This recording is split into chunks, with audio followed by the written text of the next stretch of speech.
Last time before we met, the break, we were studying about Megillah. We could switch topics because I thought, but Baba Kama, when we were studying Baba Kama, we had a very good discussion going on, and it had made us think a little bit.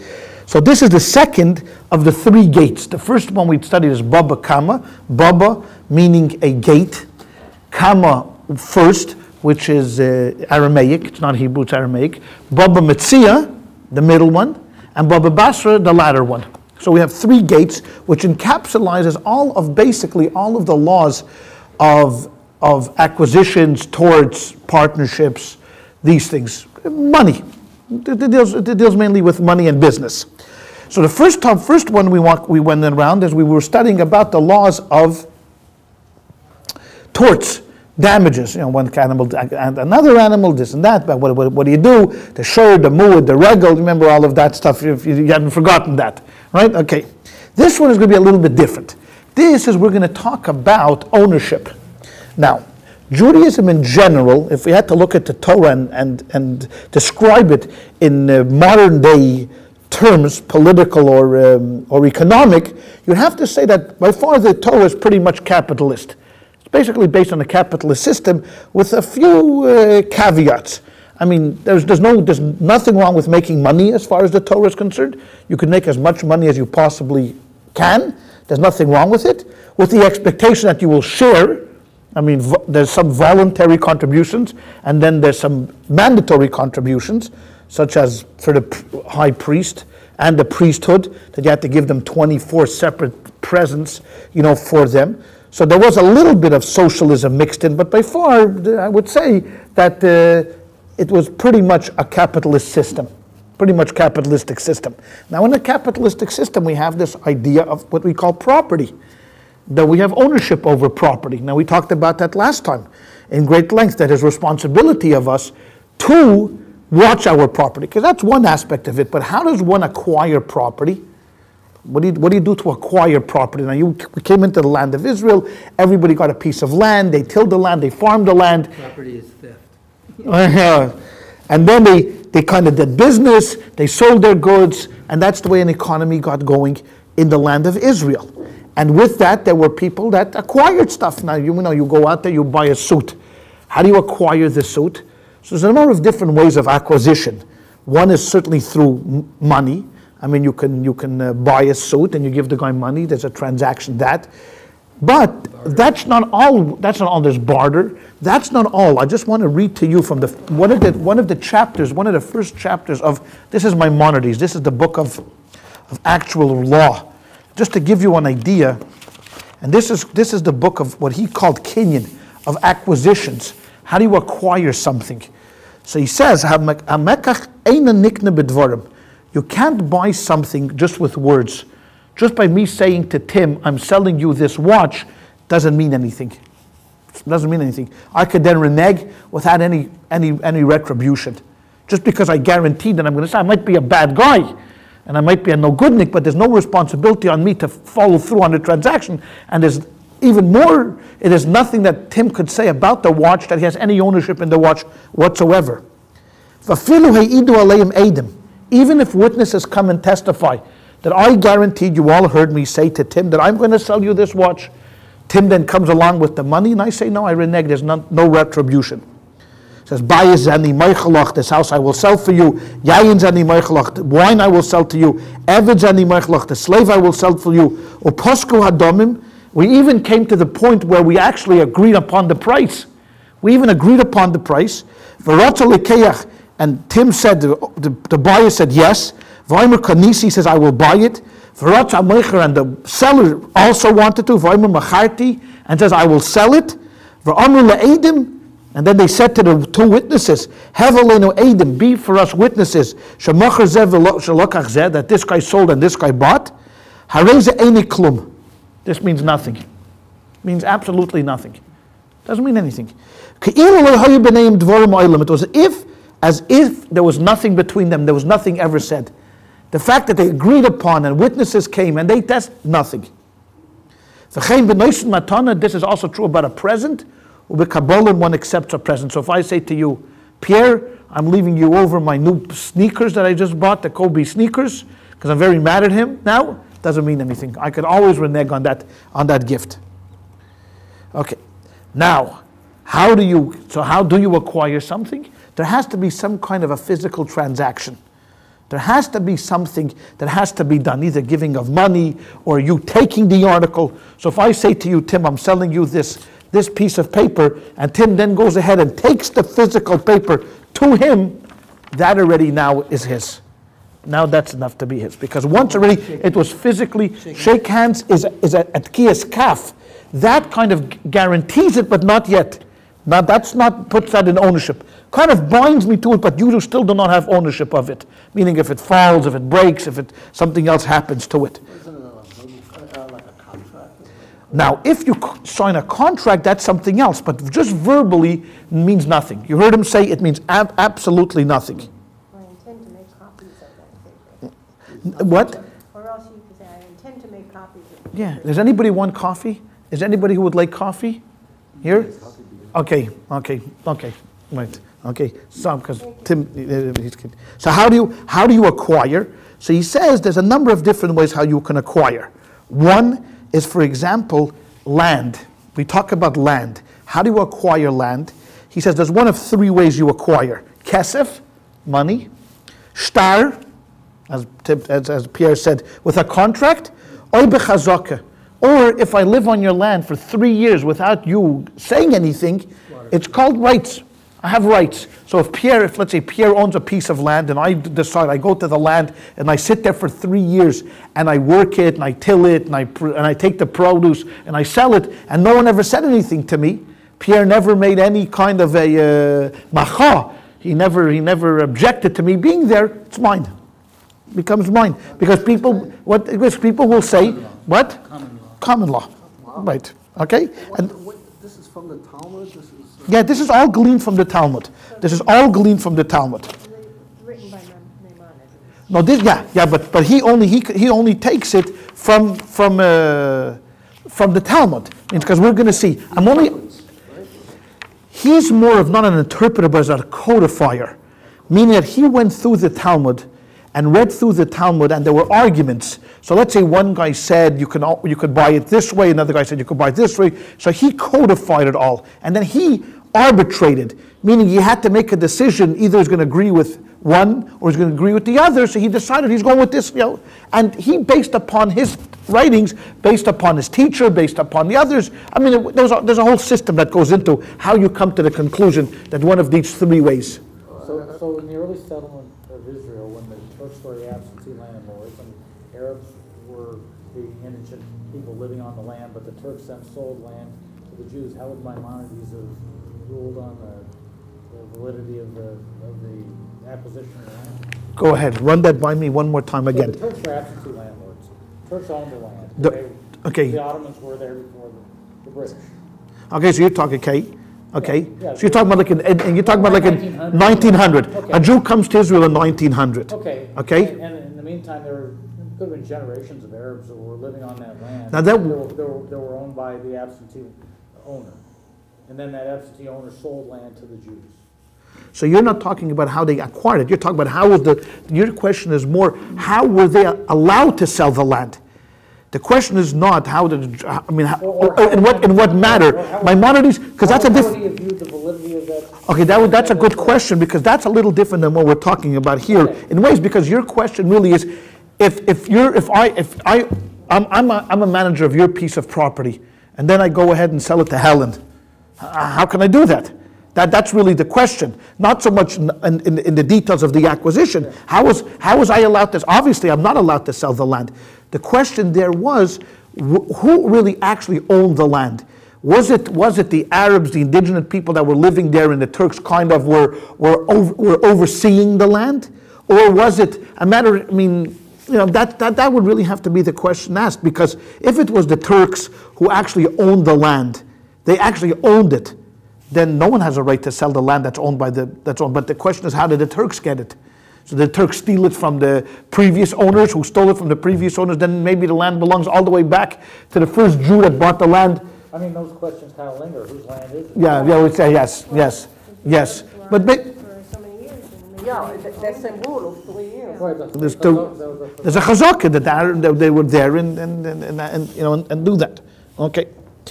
So now we come to, we have a bit of an understanding that acquisition means you have to have hold of the property. Somehow you have to get hold of the property. Just seeing the property, looking at the property or talking about the property is not going to get you the property. You have to actually do something to get the property.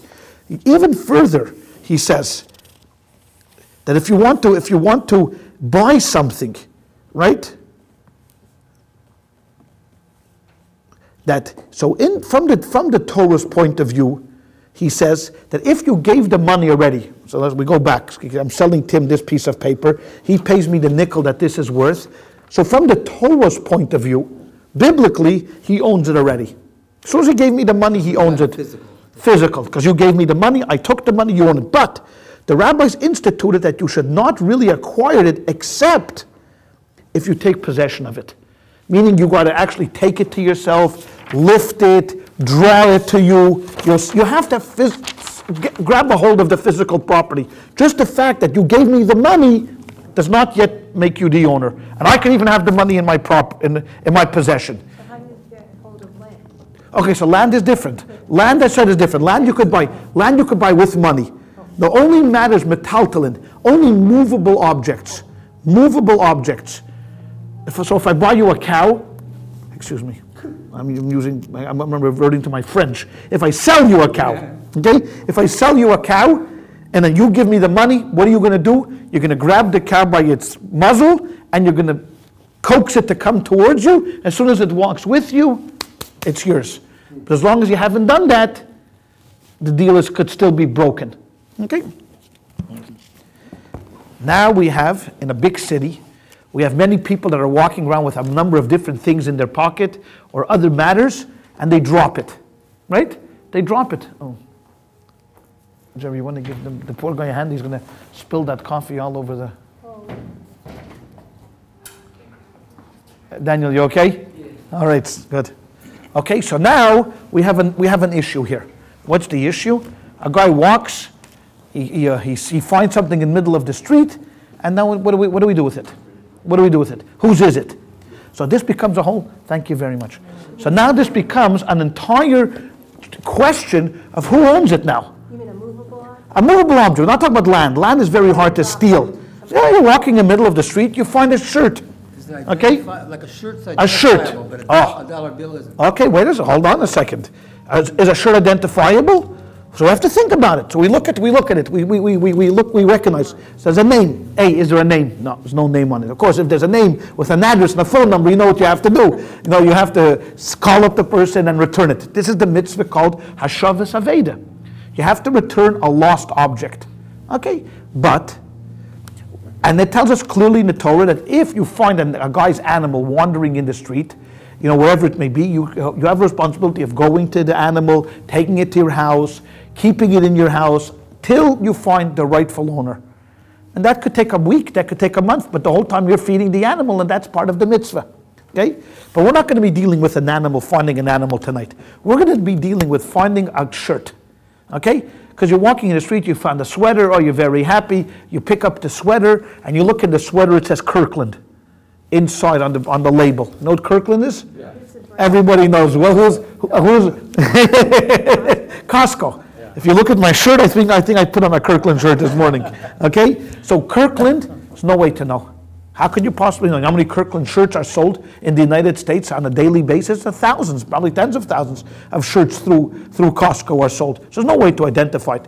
It says 15 and a half years ago. Let's say, okay? Years ago, 15 and a half.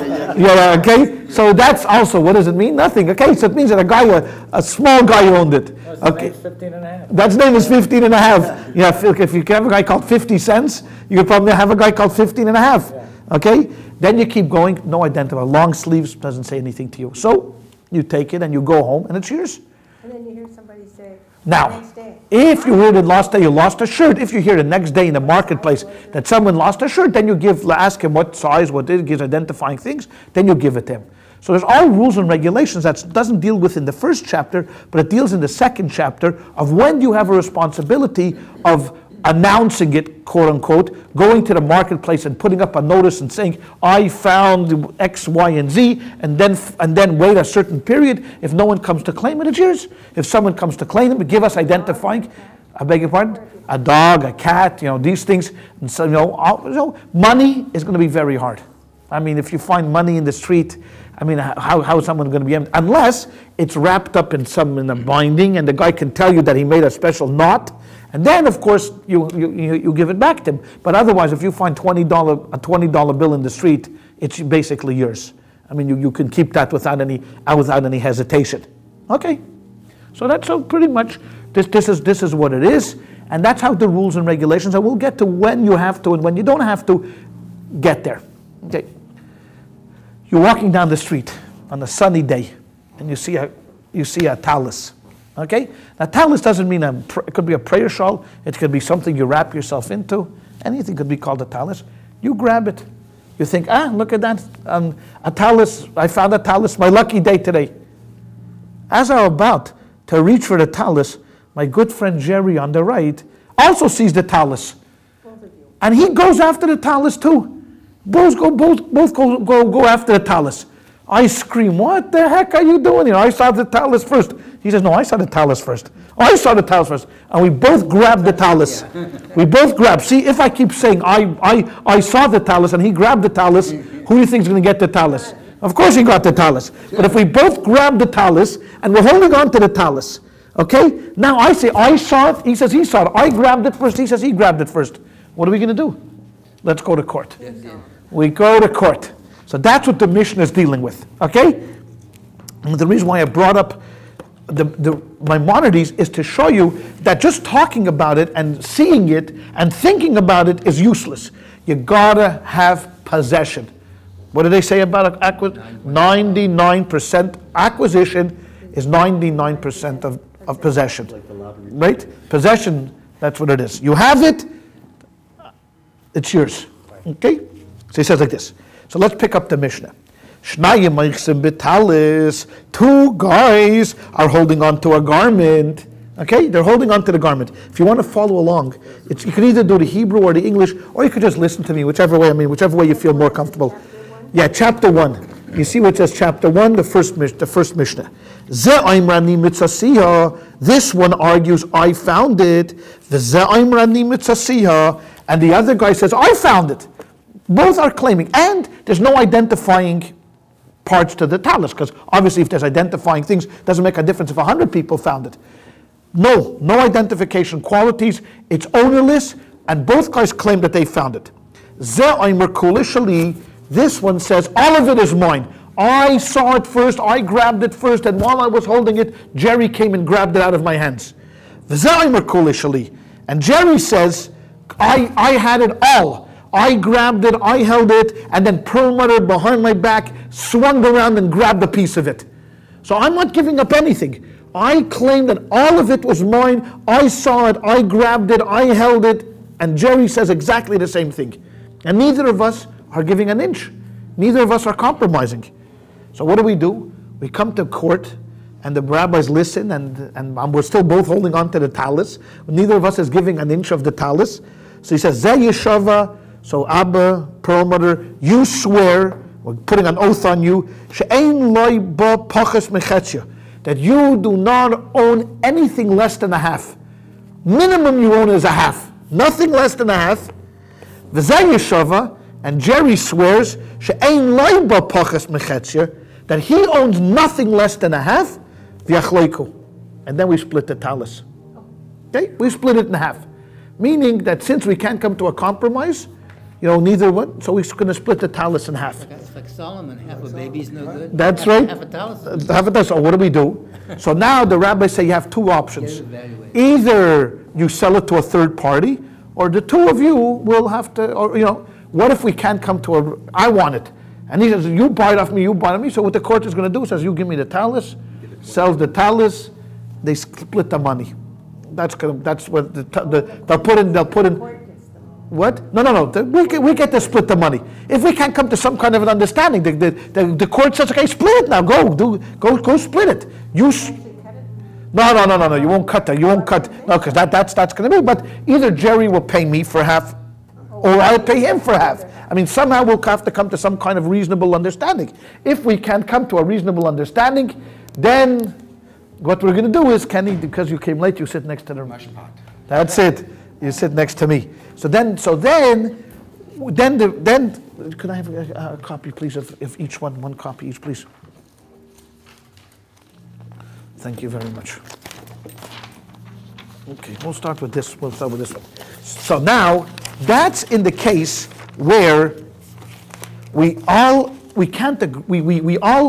and Jerry both argue that it all belongs to me, that there's no compromising on it whatsoever. And look at the mission again, because there's a couple of interesting things. He says, I found it, and the other guy says, I found it. One guy says it all belongs to me, and the other guy says it all belongs to me.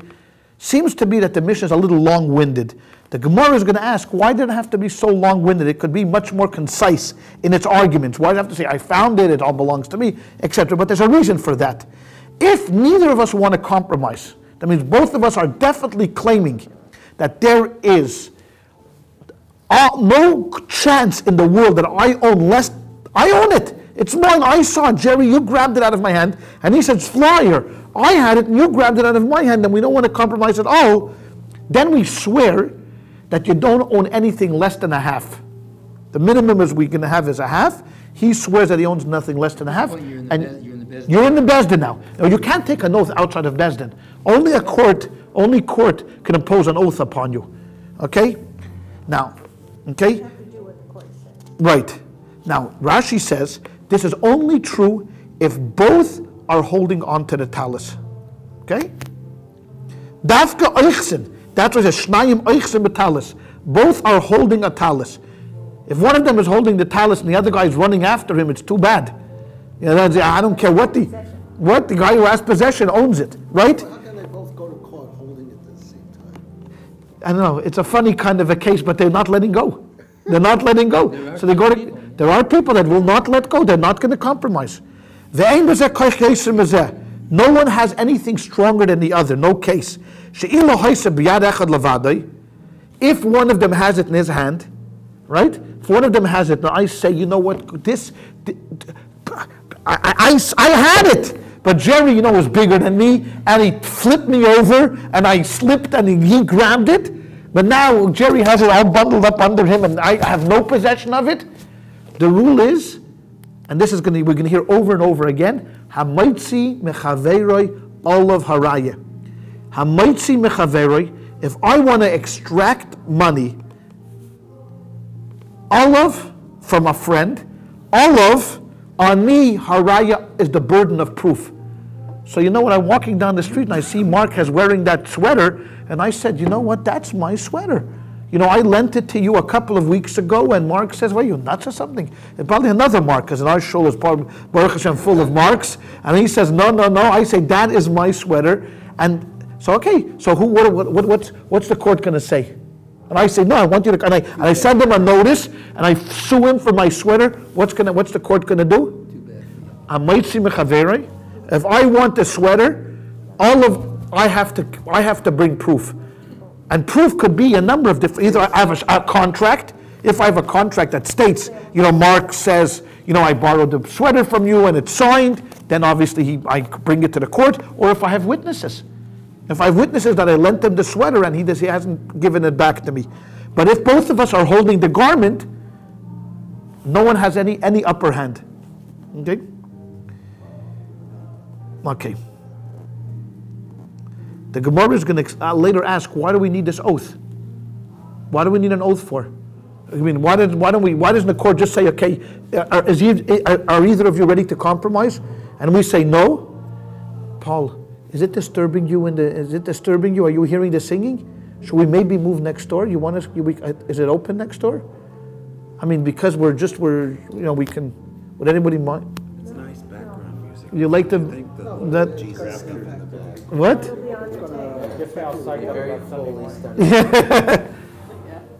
Maybe he didn't open it up. If he didn't open it up, then it's all going to be for naught. But If he opened up next door, probably didn't.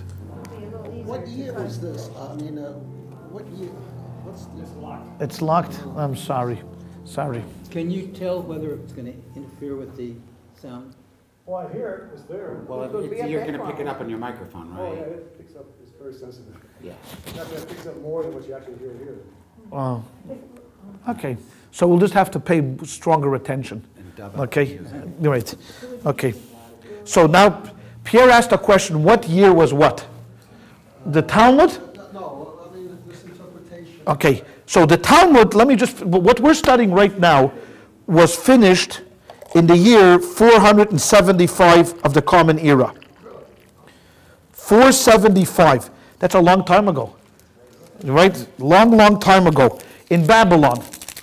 Basically, that's when the Talmud was finished. Later on, Maimonides came much later. Maimonides lived in the 12th century. He was born in 1135 and he died in 1204.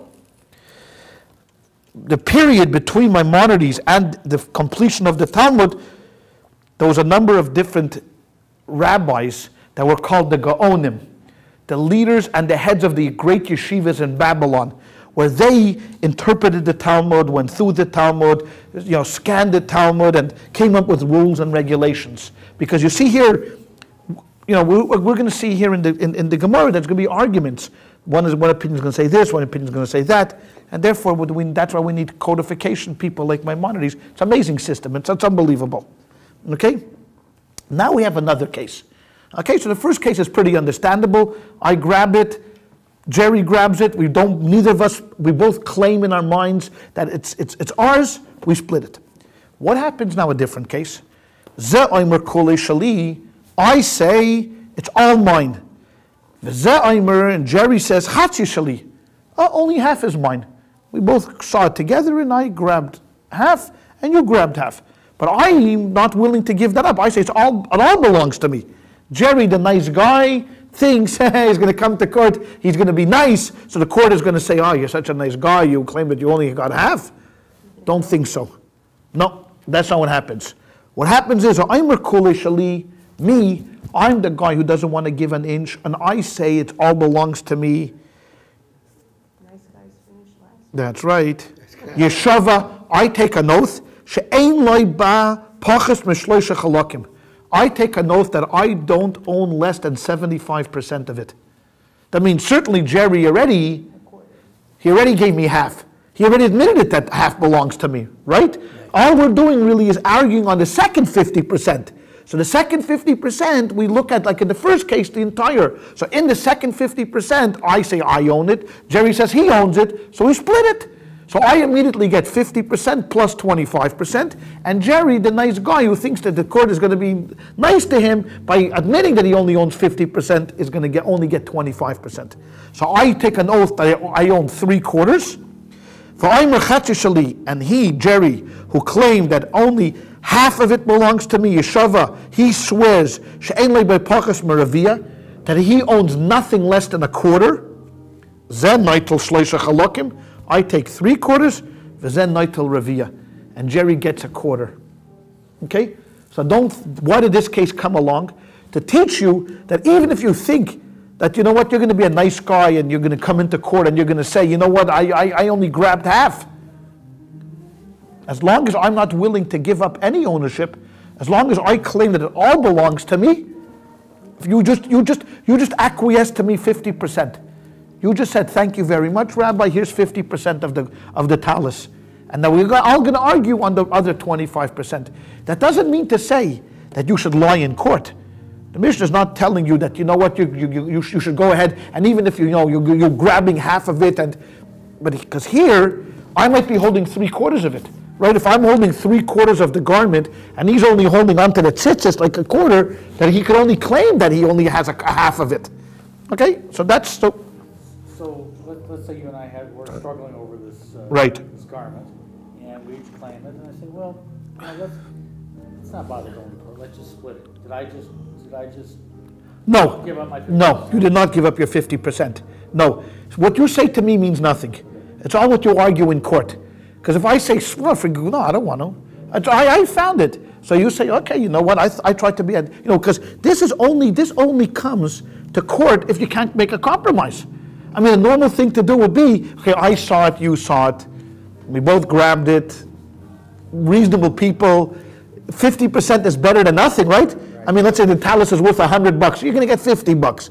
Here we're talking about two guys who they won't give up. So after everything is said and done, we go to court. We go to the Beis Din. But what you say to me, you could even say to me, haha, you really got it before me. Don't say that, because there might be two witnesses lurking around. And if two witnesses are lurking around, then he drags them into court. See, this also only works if there's no one, if I bring nothing to my side. But if I say, hey, you know what? Mark and Pierre were there.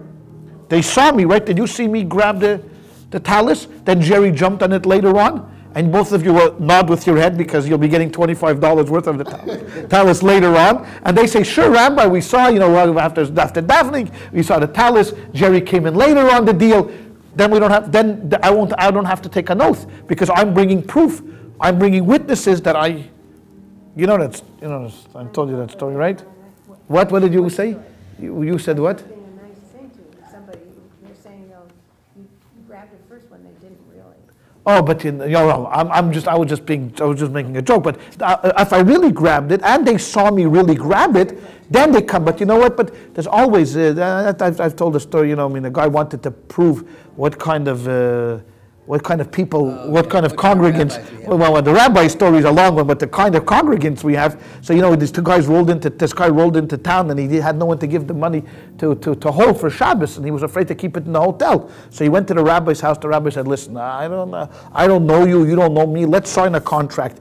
But in order to sign a contract, let's get witnesses. So go call Mark and Pierre. Calls Mark and Pierre. And we sit there Friday afternoon. The rabbi writes a contract. I, Rabbi Perelmuter, I'm accepting from Kenny $1,000 in golden coins, and I would promise to return it to him after Shabbos, and I want Mark and Pierre to sign it, and they both sign and go, Shabbos goes by, Kenny comes back Saturday night, he's ready to continue on his business trip, comes to my office, he says, Rabbi, where's the money?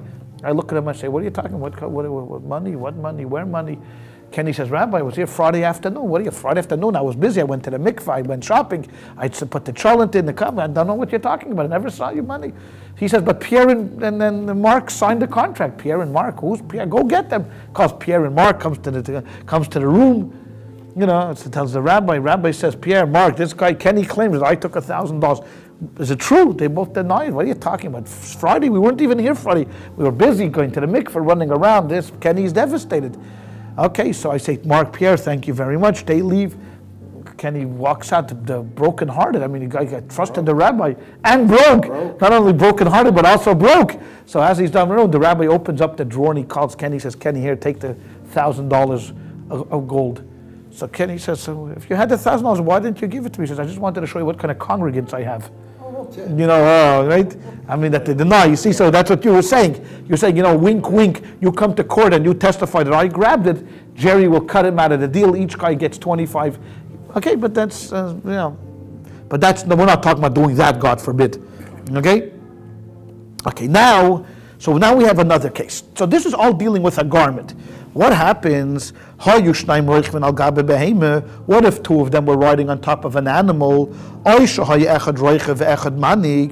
one of them was riding it and one of them was leading it. Means they saw an animal, it was lost.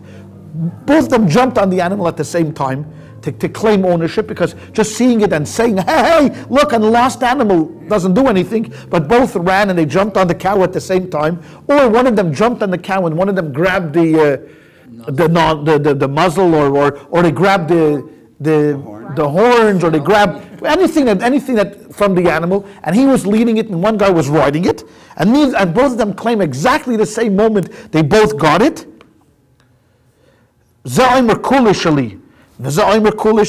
One says it's all mine and the other guy says it's all mine. I mean, neither of them are willing to give up an inch. This guy swears there's nothing less than, he owns nothing less than half. And this guy says he owns nothing less than half. And they split it.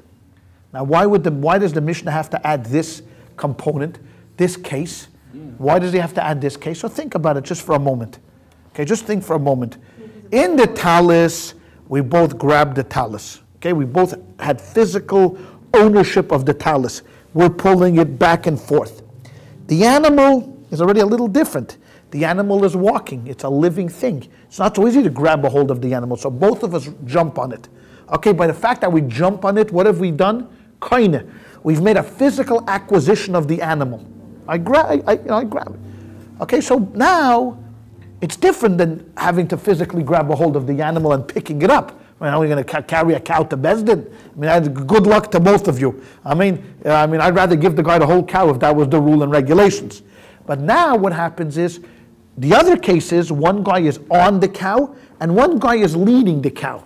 Okay, so in this case, we might say, who has a stronger ownership?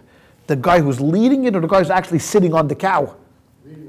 What? Leading them? No, Sitting on it. Because he's sitting on the cow would mean that he has physical, he's with the cow. The guy leading the cow is detached from the cow.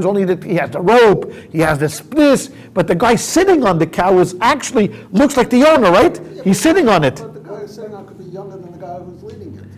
Who doesn't- Younger. I mean, has more physical capabilities. Yeah, but we might say such that. So what if, I'll give you a second, Paul, but what if, the same thing is true about a talus. What if a 20-year-old guy is fighting with an 80-year-old man and he elbows him in the head and he throws him off? So that's the way it goes. I mean, we're not here to set moral standards to be a nice guy. This is dog-eat-dog world, baby, in the world of finding articles and claiming ownership. But it would say, you know what, that there's no difference. They're both the same. Leading or jumping on it have both the same validity to have the same right. Go ahead, Paul. If I was leading, I'd lead to my house. Yeah. That's right, it's true. So that's why I say the leading guy has more power, because he'll never go to court. Yeah, but see, the leading guy could also not have anything because what if the animal decides not to go anywhere? You ever see a stubborn donkey? Oh, it's just. The guy on it's just a pass. What? The guy's just a What?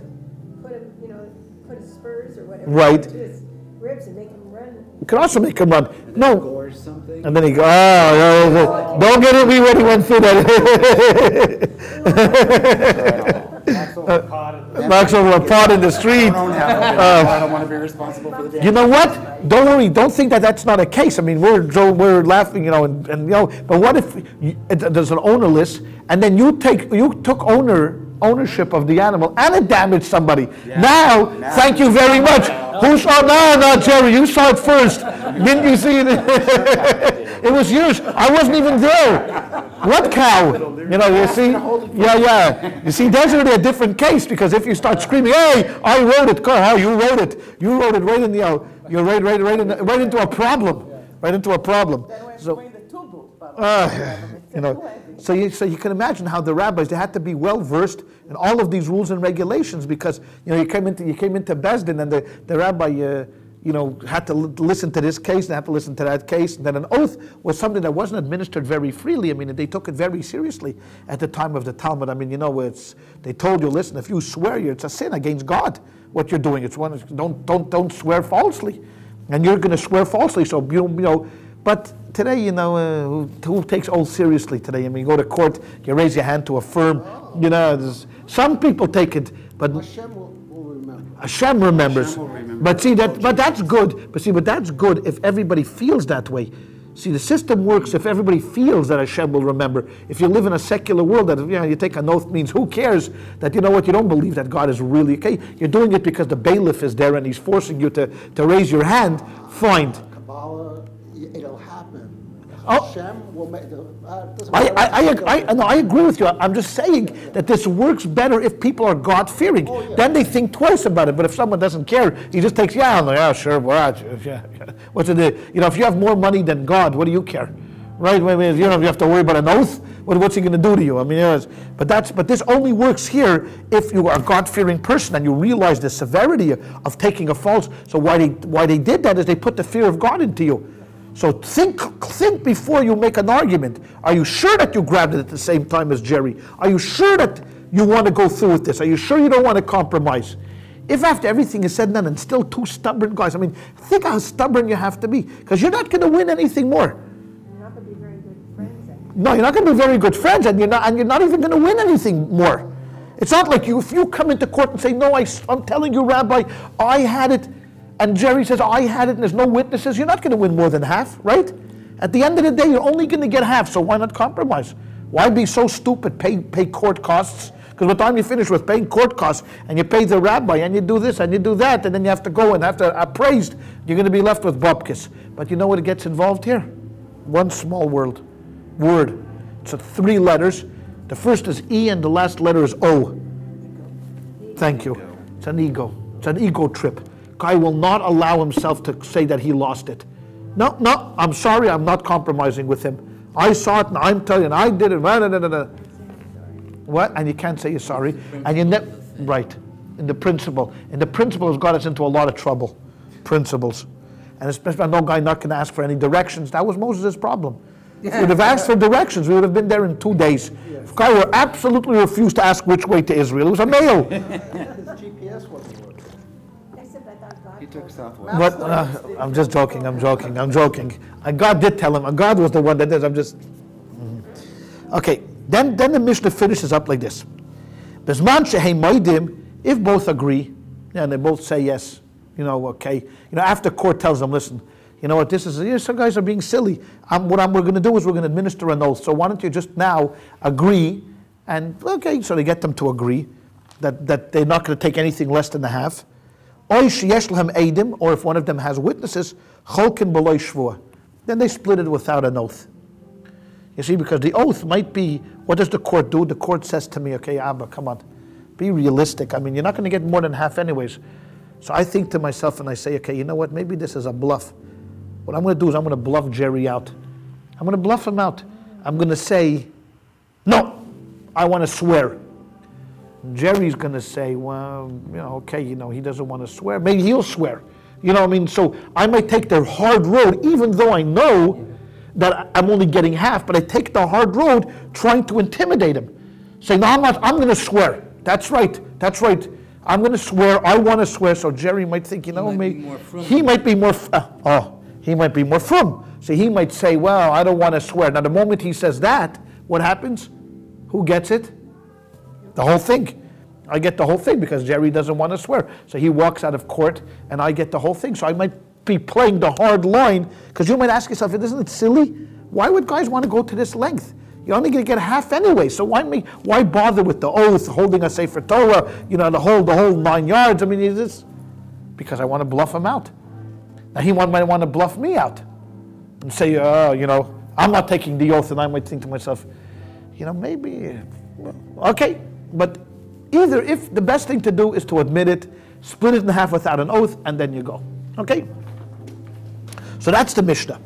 So now we have certain principles. So now the Gemara is going to go and, as we always do, is going to dissect the Mishnah and going to ask certain questions on what we learned about. Now let's go over the first case. 2 guys are holding on to a talith. One guy says, I found it. The other guy says, I found it. One guy says, it's all mine. The other guy says, it's all mine. They swear and they split it. Okay? So the Mishnah is going to ask why this whole redundancy. Because if a guy says, I found it, doesn't it mean that I own it? Obviously. If I found it, okay, so the Gemara says, the Gemara asks a good question. Why does the Talmud, why does the Mishnah have to state that I have found it? And the other guy says, I found it. This guy says all of it is mine, and this guy says all of it is mine. Why does it have to just say that? It seems that it's very long-winded. Just abbreviate. Listener, chada. Let him learn one, right? Let him learn one plea. Let him just say one plea. I found it. By I found it, what is it? What are the implications? That whose is it? Yours? Of course not. If I say I found it, means whose is it? Mine. And if Jerry says I found it, means it's his. So what does he have to say? It's all mine. But mere fact, by saying I found it, is enough. Dayenu. Okay? Why do we have to say also the second plea? So the Gemara says, Chada Katani. It really is only one plea. What What the Mishnah is really inferring is that he says that I found it and it all belongs to me.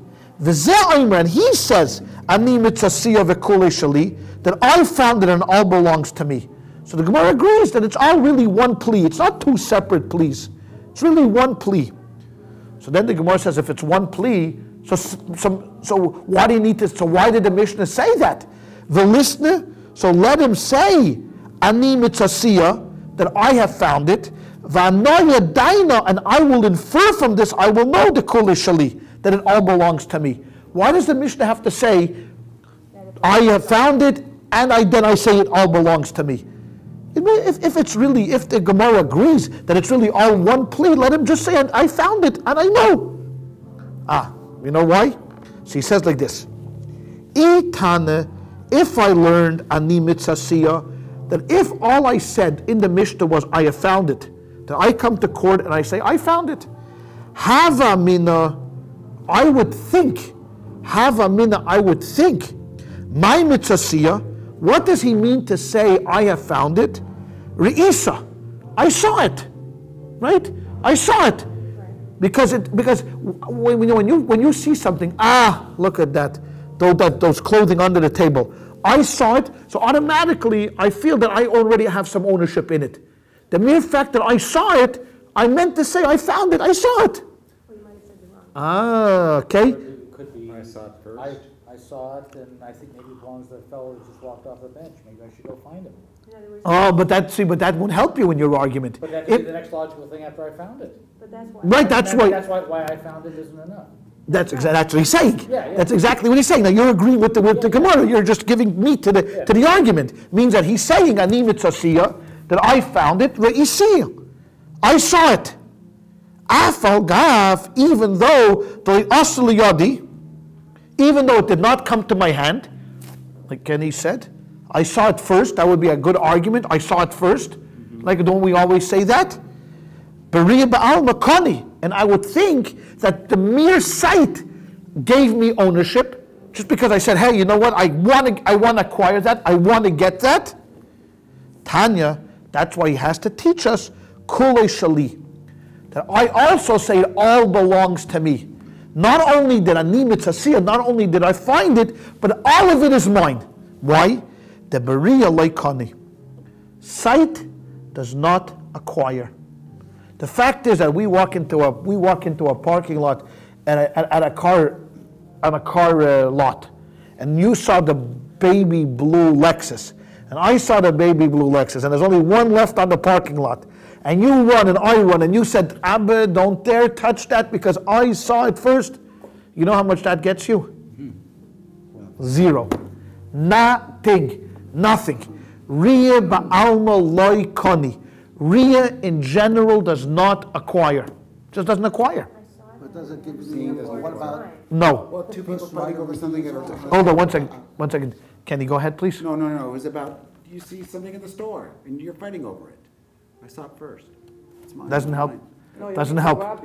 You need to grab it. So Seeing means nothing. really, tallis is just the theory because every man should have a tallis, right? And that was my question. No, tallis is a garment. Okay. It's not a prayer shawl. Okay. It's a garment. That's what it means. Clarifying that, Yeah, because that's what. we shouldn't even be having this. No. So the Talmud is teaching us critical thinking. Of course.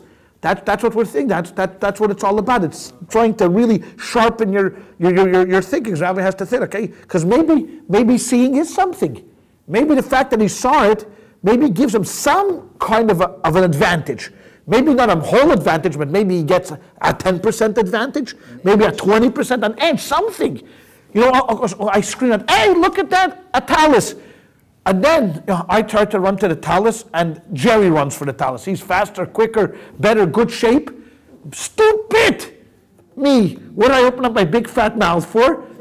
I should have not said anything. Like, you know what? We're in a cave, and the perfect example. We're going in a cave, and guess what? I find this treasure trove, and I run back to everybody, and it's a shul hike, and I say, you guys won't believe what's back there. It's a treasure. And like a fool, guess what I didn't do?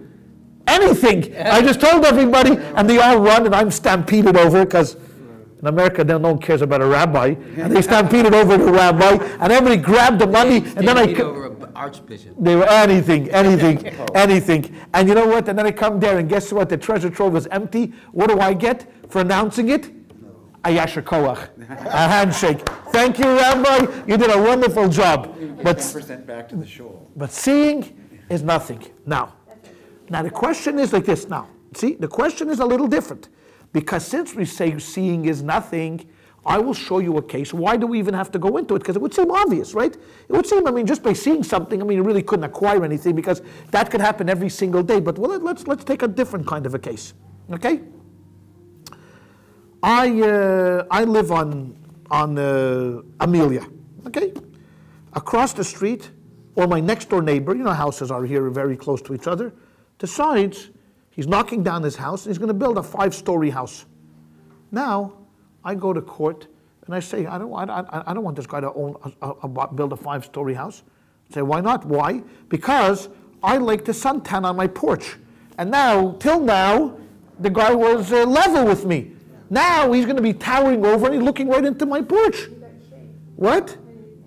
And I got shade, and now I want to sit on my porch. And now what am I claiming? Ria Ba'alma is a hezek. What am I claiming? That sight does damage to me. I'm not claiming that he's blocking out the sun. I'm not claiming anything like that. I'm merely claiming that the fact is I'm going to be uncomfortable because he's going to be sitting in this 4th-story bedroom and he's going to be watching me what I'm doing on my porch. Hezek Ria. He's damaging me by viewing me. It's a damage. I have a claim in court. Because now he's looking at me. I don't have the privacy. I lost my privacy. Now you're talking legal language. Yeah, privacy is real. Privacy is real. You're intruding on my privacy. So you're putting up a second? Of course, they talk about this in here. So you're putting up a second story and all 1 story? Yeah, you could have. Yeah, you could have. Now they might say, listen, build around the fence or do this or do that. They might come to some kind of a compromise. But why I brought that up is because sight could do damage. It might not mean much when it comes to acquisitions, but seeing into someone else's house, it's all relative, right? Sight is relative. Because damages, yes. Acquisitions, no. Okay? Well, today, Yeah. blocking out the ocean view is almost taken away from the value of your property. Yeah, of course. Absolutely. They take this hotel. If they want to build a hotel, and they want to build it higher, you have to get okay from the Coastal Commission because all your neighbors around you are going to claim, hey, you know what?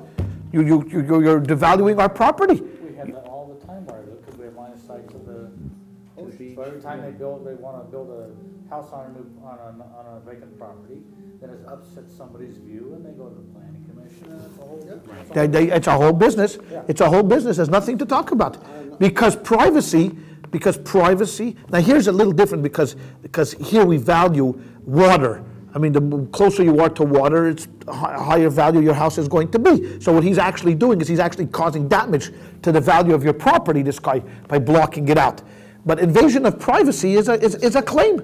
Is a claim. But here in the case of acquisitions, it's no claim. Just seeing it is no claim. But till we came to this conclusion, it didn't come so simply. See, we have the good fortune of sitting after the Talmud was written already. But if we were there at the time when they were fighting about it, some guy might say, hey, let's think about this a little more. Let's say a guy did see it. The mere fact should give him maybe some upper hand, something. The Gemara comes to the conclusion, ownership is only acquired through acquisition. So grabbing the article. Other than that, forget about it. Okay? So then the Gemara goes on to say, now we think that we already have it all cleared up already. So he says, therefore the Mishnah says it is all mine. The Maria Leikoni, that it tells us that in sight you can't acquire it by just seeing it. So then he asks a question, a good question. What would be the clutch kasha here? What would be a very good Talmudic question about what the Gemara just said? Think about this for a second, what the Gemara is saying. If he only said If the guy claims to court, his plea is, I have found it. What? Seeing it. Why would we say that? Why would we say that? If a guy came to court, right? Say you're the court, right? And I walk into court and I say, I found it. What would? Yeah, I found it.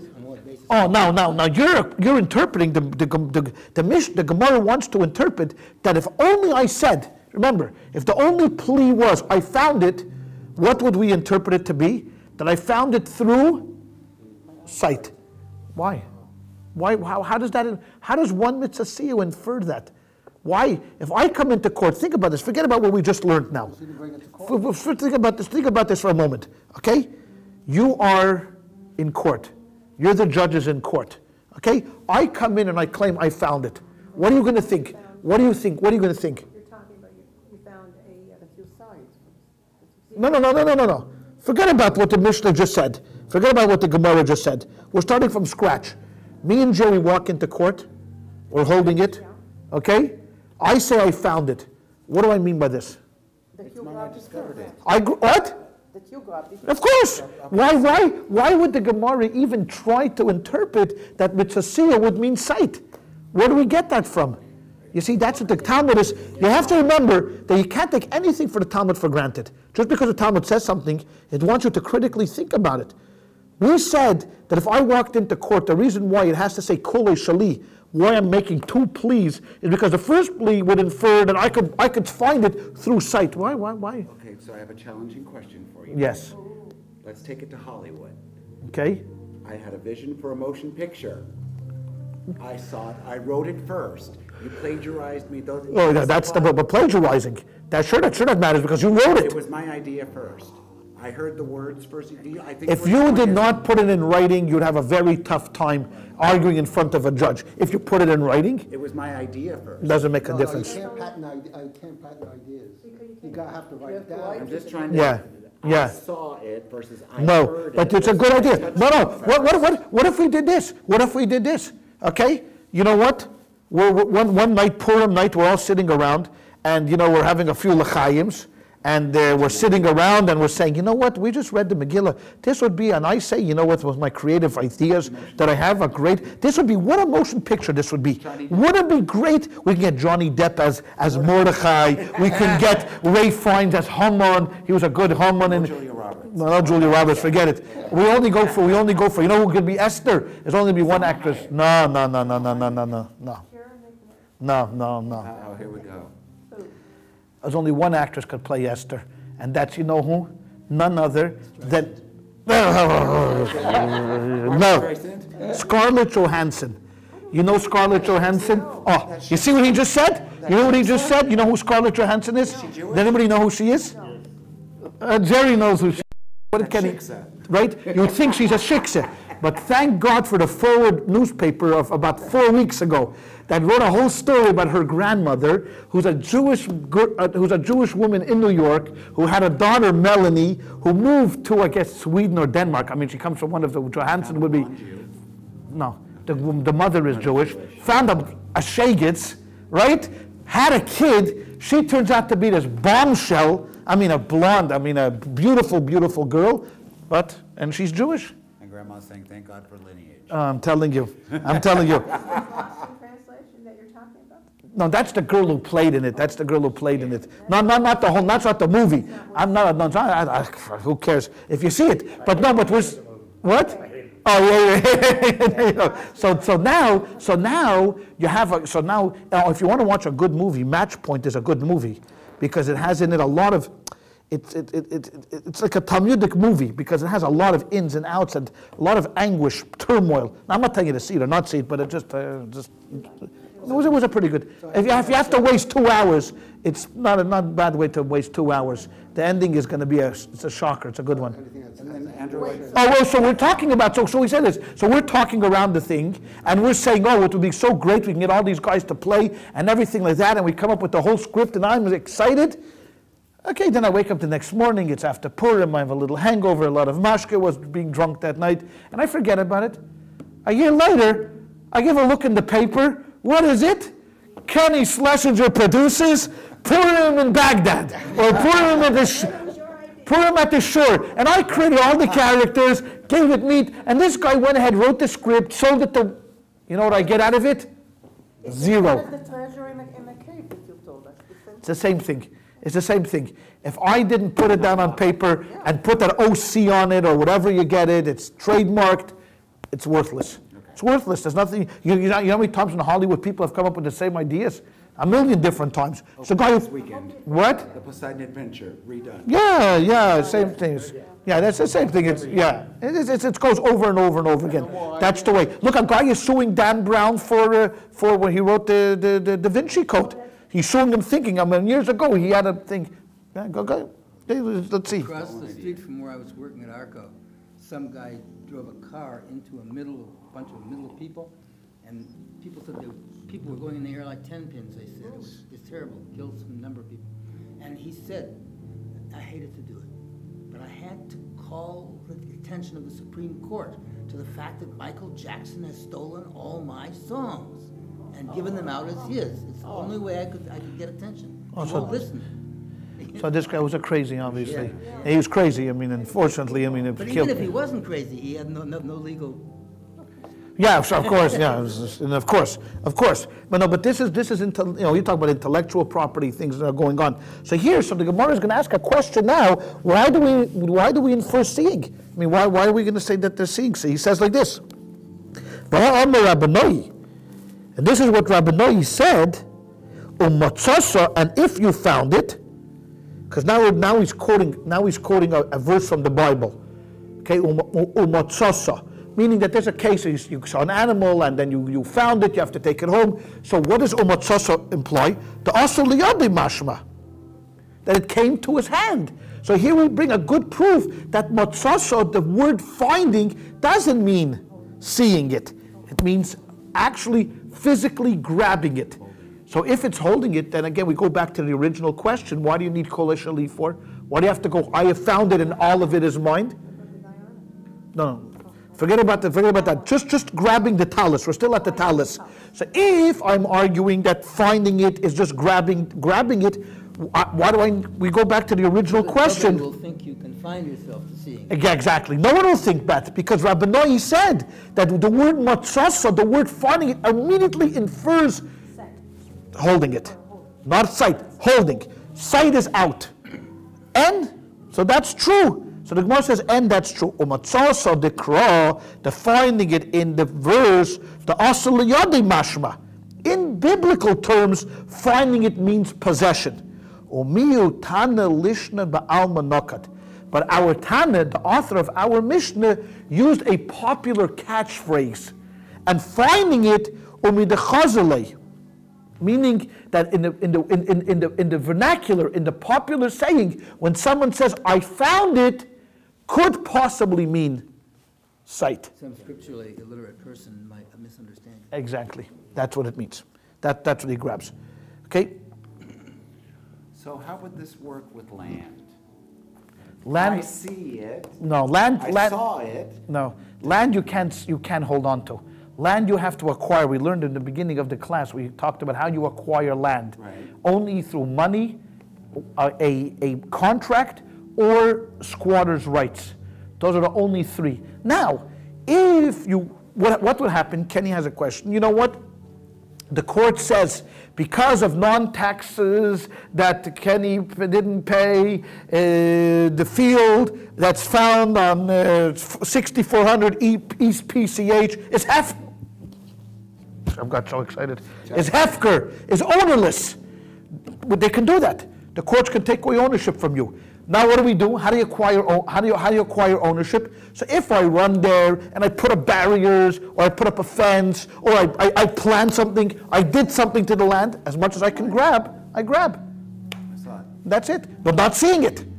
Seeing means nothing. I have to physically go there and, I run with Mark and I say, Mark, let's go to the land and let's put up, and we actually did something, then you acquire it. But sitting here and saying, with binoculars, I see it, means nothing. If the squatters, for some reason, decided to leave, do they still No. retain ownership? Not within, after no. 3 years? After 3 years, yes. Yeah, but what if they left then? Before 3 years? After 3 years. Yeah, then they retain ownership. You don't have to sit on your land to own it. Squatters' rights means if you sat for 3 years, from January 1st to January 1st, it means literally 3 full years, and nobody, it doesn't mean you had to sit on the land. It means you had to sit on the land for 900 straight days, meaning you came to the land and you used it like it was yours. Think about, I lived in your house. I come to your house, I lived in your house, I cooked in your house, I opened, I went in and I went out, and no one said anything. You didn't argue that it was not, that it was yours. See, if you went to court and you said you should know, I'm making a macha, I'm putting up now a, how would you say macha? The word macha is I'm putting up an argument that this is my house and they have forcibly took it from me. Then it doesn't work. Then chazaka will not work. Chazaka only works if no one claims ownership. If no one claims ownership, the rabbi said after 3 years it's yours. I mean, obviously, it doesn't belong to anybody. Okay? Seeing something, found it and believe in it. Okay, so then he says, when he sees it, when he sees it, he says, I have found it. Even though it doesn't come to his hand. So then he says, by sight, I have found it. So this is so now what the Gemara is doing is it's splitting the biblical to the popular. So in popular terms, I go back to what Kenny said. If someone says, I saw it first, in our terms, it might mean something. You know what? If you go into a classroom, you were kids and I want to ride the bike, I want to ride the bike, I saw it first, might make a difference in who the teacher grants it to, right? It might have some validity. So therefore, in popular terminology, I saw it first might mean anything. But when it comes back to the Talmudic law of ownership, sight equals no might. Okay? Sight is no might. Grabbing it, it means everything. All right? We have enough to digest till next week.